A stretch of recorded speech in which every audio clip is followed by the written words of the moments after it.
안녕하세요. 나래모터스 대표 백지만입니다. 오늘은 25년 2월 12일 6시 한 50분 됐습니다. 제 사무실에서 잠깐 앉아가지고 잠깐 리뷰를 좀 해드려야겠다 싶어서 카메라를 켰습니다. 오늘 리뷰할 내용은 저희 일과 전혀 무관하진 않지만 일상적인 생활에서 가끔 이제 송사에 휘말릴 때 전자소송하는 방법, 소송을 진행하는 과정에서 하는 진행 방법에 대해서 쉽게 간략하게 좀 설명드리려고 카메라를 켰습니다. 참고하셔서 가끔 이제 억울하거나 피해를 받으셨던 부분들이 있어서 소송을 진행할 때 쉽고 간편하게, 그리고 대리인이 선임되면 아무래도 뭐 형사 민사 각각 한 500만 원씩 기본으로 나가니까 그런 큰 사건이 아니라 소액으로, 저는 이제 이번 일을 토대로 이제 지금 이게 리뷰를 해드리는 건데, 최근에 있었던 일이 이제 2,500만 원권에 대한 차량 매입 매매 취소 소송에 관련해서 이제 민사를 진행한 건이어서, 그거를 토대로 어떻게 진행해야 되는지, 그 피해를 입었을 때 너무 이제 가슴에 콩닥콩닥거리고 되게 어려워들 하시잖아요. 송사를 한 번이라도 안 해보신 게 가장 좋긴 하지만, 살다 보면 또 그렇지 않은 경우도 있고 예상치 않게 의도치 않게 휘말리는 경우가 있는데, 이제 그런 거를 대비해서 짤막하게 설명드릴 테니까 참고가 되시고 도움이 되셨으면 좋겠습니다. 이제 요번에 최근 일에 있어서에 대한 부분도 잠깐 짤막하게 설명을 드릴게요. 일단은 차량을 이제 매입을 하기 위해서 이제 화물차인데 2008년식입니다. 2008년식. 차량을 매입하면서 그 차량에 대한 키로수 간략하게 설명드리면, 키로수가 127만 킬로인데 27만 킬로로 차고 27만 킬로라고 차고하고 매입을 했던 사안입니다. 근데 이제 차량을 판매하는 소비자 쪽에서도 고지를 하지 않았습니다. 그 연식의 차량들이 100만 킬로를 표기하지 못합니다. 메타기가 미터기라고 그러죠. 미터기가 100만이 넘어가면 1부터 다시 초기화 됩니다. 근데 127만 킬로인데 27만 킬로로 알고 이 매매업자가 매입을 하는 꼴이 된 거죠. 이 과정에서 이제 그 매매업자가 차를 사러 갔을 때 소개로, 이제 카센터 소개로 그 차를 매입하게 된 건데, 카센터 소개하신 분도 이 사실을 알리지 못했고 자기도 고지받지 못했다. 그리고 동행해, 이제 카센터 사장님과 같이 매매업자가 동행해서 그 차주에게 물어봤습니다. 키로수, 사고 유무, 차량을 매입하는 데 있어서 가장 중요한 부분이 연식, 그리고 차량 키로수, 그리고 이제 사고 유무, 그 정도. 그리고 이제 외관 같은 경우는 저희가 육안상으로 보는 건 저희가 판단해서 감가를 하고 차량을 견적을 넣는 거기 때문에, 매입 견적을 넣는 거기 때문에 거기에 대한 부분은 저희 책임이라고 하는데, 당장 표기되어 있는 27만 킬로, 그리고 이제 간단한 원부를 띄는데 간단한 원부에도 27만 킬로, 그리고 차량 등록증상에도 27만 킬로, 검사 날짜 옆에 키로수가 기재되게끔 돼 있습니다. 그래서 차량 등록증상에도 표기가 27만 킬로이기 때문에 그거를 믿고, 그리고 이제 그 차량을 판매하는 차주한테도 물어봤습니다. 현재 차량의 키로수, 그리고 사고 유무, 그리고 이제 심지어는 과거에 2021년도에 이제 이분도 이제 차량 매매상을 통해서 이제 매입을 한 차량인데, 그때 당시에 차량 가격도 물어본 상황이었습니다. 그랬는데 이제 회피한 거죠. 뭐 전문가니까 본인들이 알아서 판단해갖고 현 상태 그대로다, 그렇게 알고 니네들이 견적을 넣어줘라, 그렇게 이제 알고 이제 견적을 넣은 상태였습니다. 근데 여러 차례 이제 이 중요한 사실, 그러니까 중대한 착오라고 하는데, 이게 중대한 착오에 대한 부분이 분명히 이제 판매자가 고지해야 될 부분임에도 불구하고 고지를 안 하는 부분에 대한 이제 저희가 소송을 진행을 하게 된 꼴인데, 일단은 이분은 이제 민사건하고 형사건이 지금 태도가 달라져 갖고 사실은 저희가 거의 100% 이길 거라고 생각하는데, 일단 진행은 돼 봐야 되니까 이제 법원에서 판단은 어떻게 할 것인지는 나중에 결과를 말씀드릴 건데, 이 형사건에서 이분이 진술한 내용이 저희가 이제 불기소 처분이 됐습니다.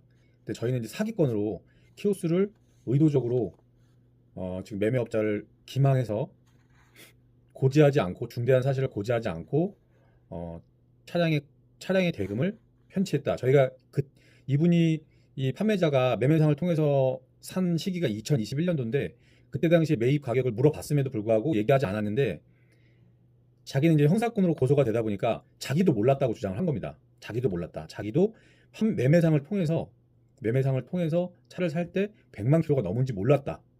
27만 킬로인 줄 알고 샀다. 이렇게 이제 주장을 한 꼴이 됩니다. 그래서 형사건은 일단 불기소 처분이 났습니다. 근데 여기에서 이제 진술 자체가 번복이 되면 안 되는 거. 이건 이제 공문서가 돼버렸으니까 지금 형사건으로 그 진술한 내용을 보면 그 내용이 나도 살 때 몰랐답니다. 이건 분명히 이제 들어보시면 아시겠지만 자기도 몰랐으면 자기가 소유한 기간이 2년입니다. 2년. 2021년도에 샀고 2024년도에 이 매매업자분한테 판 건데 2022년이라는 기간 동안 자기 차량이 100만 킬로인지도 몰랐다는 것도 이제 말이 안 되는 거죠. 자기도 몰라고 팔았다는 거 사실 자체가 그렇게 진술한 것 자체도 이제 잘못된 거죠. 근데 이거를 반증하는 내용이 반대로 생각하면 자기가 몰랐다고 해서 고지를 안 한 것 자체가 잘못인 겁니다. 자기 소유인 그거는 만약에 자기가 진짜로 몰랐다면 지금 형사건으로 진행을 했을 때 반대로 자기가 매매상을 사온 사람한테 형사 고소를 하면 되는 겁니다. 이 키로수는 형사건입니다. 키로수 조작이나 키로수 누락이나 중대한 부분에 대해서 고지를 안 한 사실에 대해서는 형사건으로 진행되기 때문에 이거는 엄연히 본인이 알지 못했다거나 고지를 못 받았다면 저희가 형사건으로 진행했을 때 이분 그 지금 판매자 저희가 이제 고소하는 그 피의자가 전에 매입을 했을 당시 그 매매상 딜러분을 고소하면 되는 겁니다. 그래서 올라가는 겁니다. 한마디로 그 고소권이 올라가는 건데 본인도 고지한 부분 그 판매한 딜러도 고지했다고 카톡 내용이라든지 이런 걸 다 진술했답니다. 그러니까 본인이 형사 고소권을 못하는 거겠죠. 그리고 그 진술서상에 나도 모르고 팔았다라고 진술한 것 자체한 사실을 고지하지 않은 거기 때문에 착오로 들어가는 겁니다. 착오에 의해서 계약 해지를 민사소송을 진행한 상황입니다. 지금.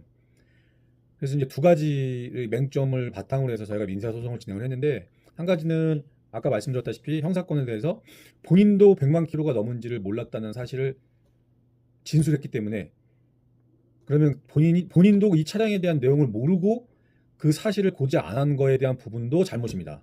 그래서 민사건은 어찌됐든 협의이고 조정이기 때문에 저희한테 고지 안 한 사실에 대한 부분을 부각시켜서 소송을 진행한 거고 두 번째는 충분히 이 사람이 알았었으리라고 생각되는 부분 정황들이 있습니다. 2021년도 당시에 이 차량을 매입했을 때 2,600만 원에 매입을 했습니다. 그것도 개인한테 매입을 한 게 아니라 매매상 딜러분을 통해서 매입을 한 겁니다. 2,600만 원을 매입을 했는데 모든 차량이라든지 일반적으로 상식적으로 그러니까 매매업자를 통해서 산 금액이 2,600만 원입니다. 그러면 2년이라는 시간 동안 차량을 운행을 하면서 차량이라는 건 소모품이기 때문에 일반적으로 감가가 됩니다.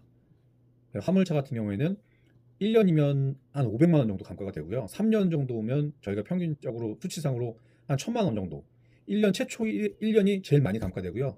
점점점 더 감가액이 조금 낮아지는 경향이 있습니다. 그래서 한 3년이면 1,000만 원 정도 감가가 된다고 보는데 이 차량 같은 경우에는 상식적으로 일반적으로 그때 당시에 2,600만 원의 금액은 그때 당시에 시세가 127만 킬로 차량 수준에서 매입을 한 상태로 확인을 했고 그 딜러분도 분명히 고지했다고 전화상으로 녹음을 했습니다. 저희가 전화상으로 녹음을 했고 그리고 그분도 진술을 또 진술을 할 때 진술을 했고 그리고 이제 저희가 2024년도에 매입을 했을 때 2,500만 원에 매입을 했습니다. 거기다가 이제 소개비라고 해서 이제 또 100만 원 정도가 들어갔습니다. 결과적으로는 하여간 2,500만 원 정도에 매입을 한 상태인데 그만큼 가격을 줄 수가 없는 꼴입니다. 왜냐하면 저희가 2,500만 원에 매입하면 거기에 제반 비용이 지금 수리비가 한 200만 원 올도색을 했기 때문에 5톤입니다. 그리고 차량이 5톤 화물차 윙바디 차량인데 200만 원 도색비가 들어갔고 상품화하는 과정 그리고 취등록세 그렇게 되면 그 차량에 대한 상품화를 하는 과정에 기본적으로 한 300만 원 정도가 들어갑니다. 제반 비용들이. 그러면 결국에는 저희가 2,500만 원을 가져와서 뭐 소개비는 빼더라도 2,800만 원의 상품화를 하고 3,000만 원 정도의 판매를 해야지 되는 차량입니다. 근데 100만 킬로라는 거는 수치상으로도 한 10년 이상을 뛴 겁니다. 10년상. 10만 킬로씩 10년을 뛴 겁니다. 그런 차량을 그 가격에 사왔으니 사실은 매입상 127만 킬로였으면 아예 거절을 하거나 정중하게 매입을 안 되겠다, 상품화가 안 되겠다고 거절을 하거나 아니면 정말 헐값에 100만 킬로 넘어가는 것들이 사실 매매상에 들어와 있는 것들이 그렇게 많지는 않거든요. 차가 진짜 관리 상태가 좋거나 그러면 화물차가 이제 특수성이 좀 있어서 가끔 이제 세컨카로 운행하시다 보면 그런 차들을 이제 선호하시고 그냥 싸게 매입하시는 분들도 있는데 이 차량 같은 경우는 2,600만 원에 차량을 매입했기 때문에 그때 당시에 126만 킬로 기준으로 매입을 한 것이고 저희가 가지고 올 때는 최소한 1,000만 원에서 1,500만 원 사이에 차량을 가지고 와야지 저희도 그 판매 금액에 대한 그 차액금으로 수익을 남겨서 영위를 하는 직업이기 때문에 그렇게 진행을 해야 되는 게 맞는 겁니다. 근데 사전에 소개한 카센터 대표와 같이 동행해서도 고지를 못 받았고 카센터 소개하신 분도 거기에 대한 키로수에 대한 고지를 못 받았고 여러 차례 키로수 부분에 대한 부분, 사고 유무, 차량 상태라든지 이런 부분을 계속 그리고 이제 그때 당 21년도 당시에 얼마에 사셨는지 물어봤음에도 불구하고 계속 회피한 꼴이 돼버렸기 때문에 그것 또한 이 사람이 잘못한 부분이라고 생각해서 민사소송을 진행했고 2,600만 원의 차량을 매입했는데 2년이 지나서 다시 2,500만 원에 판다는 상식적인 얘기가 안 되기 때문에 비상식적인 얘기이기 때문에 이것 또한 이제 맹점으로 어필을 해서 민사소송을 진행한 상황입니다. 근데 제가 그 같이 동행해서 이 매매업자분이 이제 도움을 요청해가지고 잘 아시는 이제 상사 대표님이신데 오랫동안 하신 분인데 이거를 이제 같이 동행해갖고 이분을 만나 뵀는데 아예 그냥 잡아떼는 상황입니다. 나는 모른다. 니네가 보고 갖고 갔지 않냐? 근데 물어봤는데 왜 대답을 안 했냐? 안 물어봤다. 증거가 없으니까. 나는 기억이 안 난다. 뭐 이런 식입니다. 연세가 많으신 분이긴 한데 지금 이제 아예 그냥 사업도 접으시고 했더라고요. 그러니까 아예 그냥 나 몰라라는 입장이다 보니까 결과적으로 한 6개월 동안은 계속 그 전화도 한번 시도해보고 협의를 요청했습니다. 합의를 요청하고 저희 이 지금 매입한 상사 대표님은 합의 의사가 있습니다. 오랫동안 장사를 했고 자기 실수도 좀 인정한다. 세심하게 이제 차량 갑부하고 을부라는 게 있는데 그거를 떼보지 못한 거. 근데 이제 그것도 그 소개하신 분의 신의와 이 차주에 대한 신의가 이제 있어서 사실 저희가 이제 업계에서 관행처럼 그냥 믿고 하는 부분들이 간혹 있습니다. 근데 이제 그 부분에 대한 실수를 인정하기 때문에 합의를 요청했습니다. 근데 합의도 아예 안 하고 있는 일단 돈이 지급이 되는 분들은 대부분 합의할 의사가 없습니다. 그래서 결국엔 소송을 진행을 해야 됩니다. 그래서 이제 한 6개월 동안 계속 연락도 취해보고 만나보기도 했는데 아예 의사가 없으시더라고요. 그래서 이제 소송을 진행을 하겠다. 그래서 이제 형사건을 먼저 이제 진행을 했는데 그거는 이제 불기소가 나올 수도 있겠다 판단하고 진행을 한 겁니다. 근데 이제 민사건은 어찌됐든 민사라는 거는 형사건이 아니기 때문에 협의 혹은 조정이라는 그 시간이 있습니다. 판사님이 이제 결정을 내리기 전에 두 분들이 합의 의사가 있으니까 조정 한번 해보세요 하고 이제 그 조정실이 따로 있습니다. 그 조정 기간이 따로 있어서 같이 만나서 조정하는 기간이 있습니다. 근데 거기에서도 이제 조정을 원치 않고 서로들 협의점이 나오지 않으면 재판관이 판결을 내리게끔 돼 있습니다. 참고하시면 될 것 같고 그래서 이제 최근에 겪은 내용들이 이 키로수 차량 키로수에 대한 고지를 안 한 부분 그리고 고지 안 한 상태에서 매매업자가 착오로 인해서 매입을 한 경우 이런 경우에 민사소송을 진행한 결과인데 제가 느끼기에는 이런 부분들이 분명히 이제 100% 승소라고는 할 수는 없습니다. 이제 민사건은 100%라는 건 없거든요. 항상 이제 조정 혹은 화해 이런 쪽으로 결론이 나면 그건 이제 재판의 결과랑 똑같은 효력이 발생하는 거기 때문에 그렇게 하고 서로 정리하면 됩니다. 그래서 이제 저희는 합의점을 계약을 일단 원상 복귀하는 거 그리고 이제 그동안에 상품화하는 과정에서 있었던 비용이라든가는 매입한 우리 그 딜러분 상사 대표님이 부담하는 거고 본인한테 명의가 원상 복귀되는 거는 이것조차도 매입자 그러니까 그 매매상 대표님이 부담을 하고 그냥 원금 지금 2년이 넘었는데 2,500만 원 매입 금액에 대해서만 환불 요청을 한 상태입니다.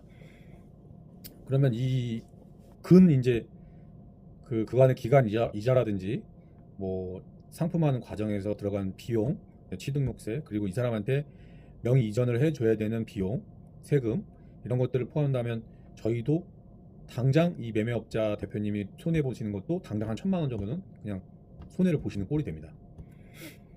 일단 조정하는 그렇게 얘기를 해놨는데 그거는 이제 또 그 피고가 이제 지금 민사소송에서는 원고이고 피고이니까 피고 되시는 분이 어떻게 조정을 할지는 아니면 조정안을 낼지는 지켜봐야겠습니다만 만약에 만에 하나 이분이 고집을 부리고 그런다면 재판관님이 100% 이거는 원고 승으로 돌릴 겁니다.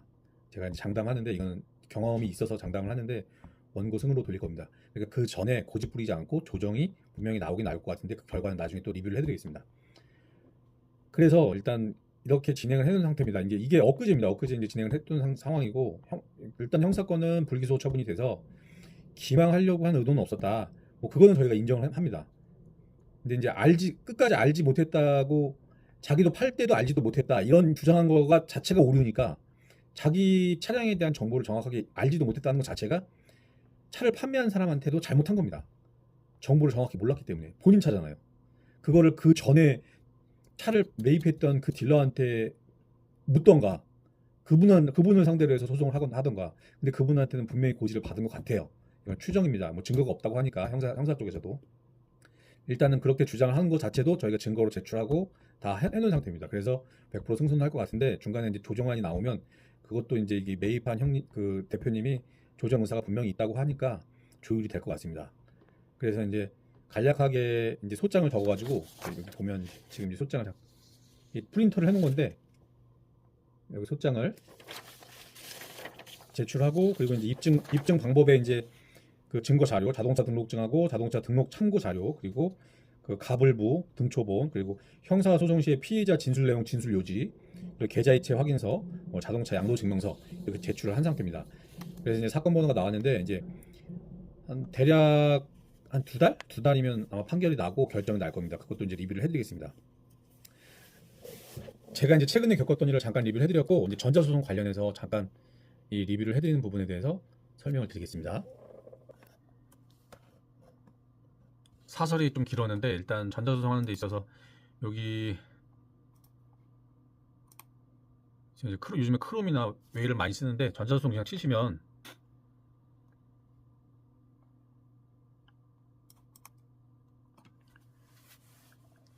포털 사이트에다가 전자소송 치시면 이렇게 나옵니다. 이렇게 나오고, 로그인, 공인인증 받아서 로그인을 하면 여기 나홀로 소송이라는 파트가 있어요. 이쪽에 안 되고, 작성하거나 이제 내가 양식에 맞춰가지고 진행을 할 수 있는 그 부분입니다. 이쪽은 나홀로 소송이라고 치면 소장, 여기 보시면 서류도 각종 서류가 다 있습니다. 각종 서류를 치시면 여기 여러 가지가 많습니다. 그리고 여기 보시면 나의 전자소송, 작성 중 서류, 뭐 이런 것들이 이제 나오는데,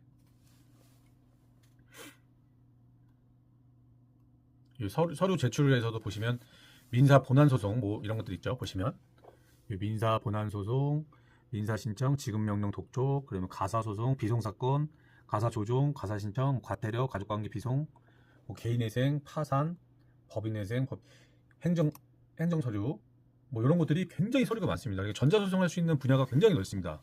저 같은 경우에는 이제 잠깐 설명드리면,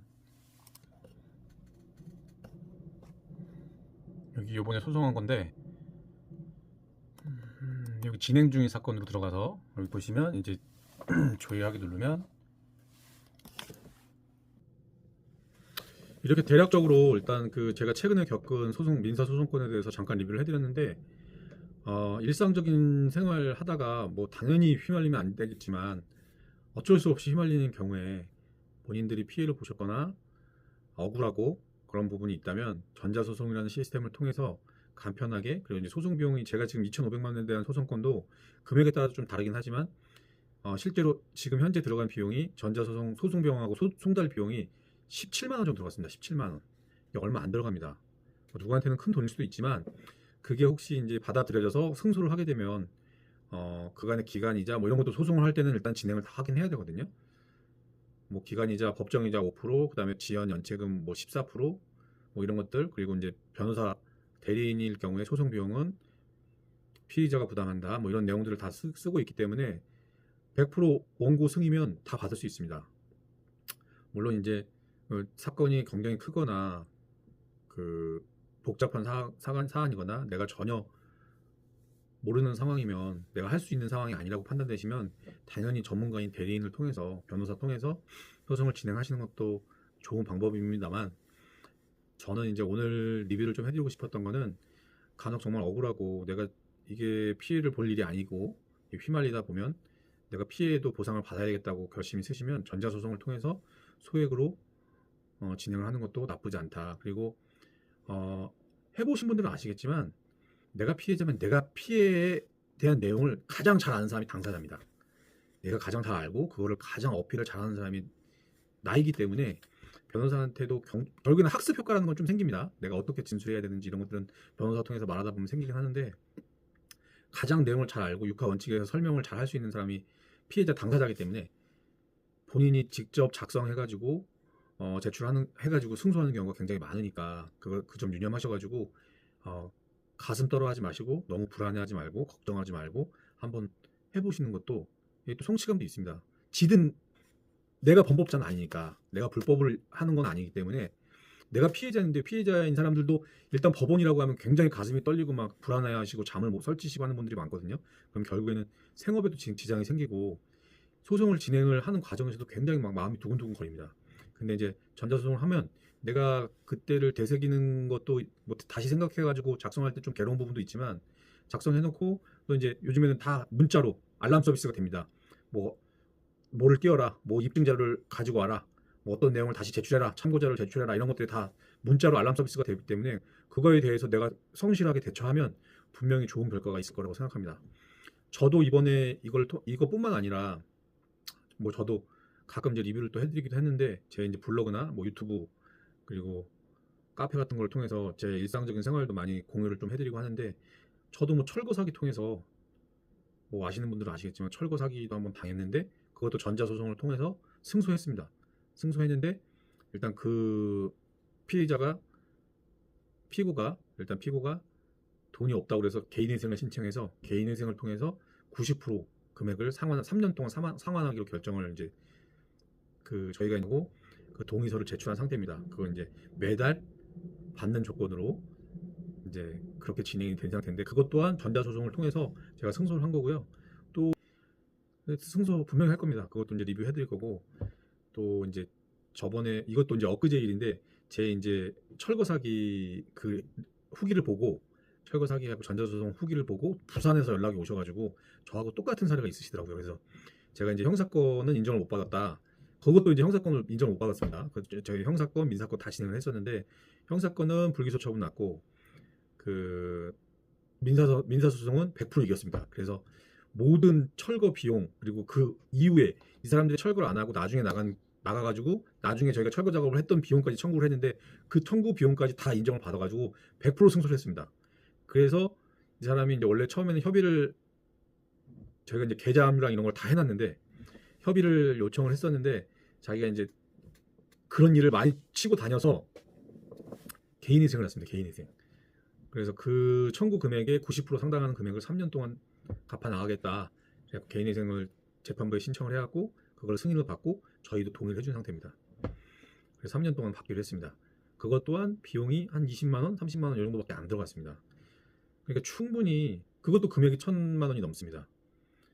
근데 이제 제가 이제 오늘 이 리뷰를 해드리는 요점은, 또 간략하게 설명드리면 정말 억울하거나 피해를 당했는데 내가 막막하고 가슴 졸이고 가슴이 콩닥콩닥 할 때 너무 걱정만 하지 마시고 이 전자소송을 통해서 하시면 비용도 절감할 수 있고, 또 내가 가장 잘 아는 사람이니까 결국엔 변호사 통해서 선임을 해도 계속 진술하다 보면 물론 학습의 효과는 생기고, 변호사가 또 우리 일만 딱 전념해서 해주진 않습니다. 그래서 답답한 부분도 있고, 이런 거는 이렇게 진술을 해야 될 텐데 이런 부분이 꼭 생기거든요. 근데 이제 100% 내가 진술을 하는 거에 대한 부분과 참고 자료도 내가 하고 내가 입증을 하는 부분만 있으면 결과가 나오더라도 억울하지 않습니다. 이건 재판부가 이렇게 판단한 거구나. 나도 좀 가실이 있구나. 결정이 이렇게 나오는 거구나.